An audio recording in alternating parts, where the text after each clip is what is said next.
Sébastien Chevalier, je suis directeur associé chez Cavin Baudin. Ma carrière, scolarité normale, j'ai fini ma scolarité, j'avais tout juste 14 ans, donc j'étais toujours dans les plus jeunes. Et puis, j'avais pas trop d'idées à 14 ans de ce que je voulais faire de ma vie, j'étais attiré par plusieurs choses, le sport, mon papa était comptable. Donc, finalement, j'ai opté pour le gymnase, vu que je savais pas exactement ce que je voulais faire. Mais c'était vraiment en dépit de savoir ce que je voulais faire, puisque je suis pas très scolaire en fait à la base.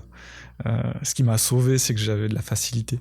Je me suis lancé dans le gymnase et puis j'ai tout de suite su que je voulais pas continuer là-dedans, mais vu que j'avais commencé, on m'a toujours appris que quand on commence quelque chose, on va jusqu'au bout. Donc je suis allé au bout, mais j'ai commencé à regarder un petit peu en parallèle dans quoi je pouvais m'orienter. Et puis un copain de classe avec qui j'étais dans les dernières années à l'école avait commencé un apprentissage de polygraphe à l'imprimerie Cavin. Ok. Et il m'a dit, mais c'est cool, toi qui es un peu créatif, qui aime bien, qui est un peu geek, viens tester, viens faire un stage, et puis tu verras si ça te plaît. Je suis allé sans trop de conviction, mais enfin, je suis allé. Et puis en fait, ça m'a plu. Et puis j'ai eu la place d'apprentissage à la fin de mon gymnase. Et puis je me suis lancé pour 4 ans d'apprentissage de polygraphe. Comment ça s'est passé ton apprentissage et puis aussi la fin de ton apprentissage, quelle perspective t'avais? C'était assez variable. Il y a certaines entreprises qui disent non, par principe, on ne garde pas les apprentis. D'ailleurs, c'est un petit peu ce que nous, maintenant, on applique. Je suis le mauvais exemple, mais on pense qu'il faut qu'ils fassent une expérience ailleurs avant d'éventuellement revenir. Moi, j'ai pu rester et puis j'ai pu progresser. On n'avait pas de responsable de département dans le département pré-presse où je travaillais. Et puis, on atteignait une taille où ça devenait quand même un peu nécessaire. Donc, j'ai proposé de créer ce poste. Et puis, j'ai pris ce poste, en fait, responsable pré-presse à la fin de mon apprentissage.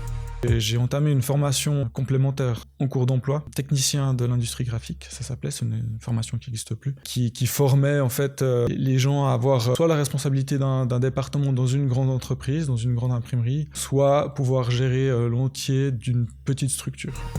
Ça faisait quand même presque 7 ans que tu étais dans la même entreprise, 7-8 ans. Là, tu as fini ton ES et puis il y a eu d'autres perspectives à ce moment-là ou au contraire, ça t'a permis de consolider le rôle que tu avais déjà? Alors, c'est la chance que j'ai eue chez Cavin, c'est que j'ai toujours eu des perspectives d'évolution, on m'a fait confiance, notamment Pascal Fontoli, qui est mon associé maintenant. Déjà, pendant mon ES, il m'a dit, écoute, est-ce que ça t'intéresse de venir au bureau technique? Donc, le bureau technique, c'est vraiment où on conseille le client, on fait les devis et puis on suit la production. J'ai dit oui, pourquoi pas. Et puis voilà, puis je me suis lancé. Et puis là, je suis sorti de ma zone de confort parce que j'ai dû faire un peu du commercial, si on veut. C'était assez enrichissant.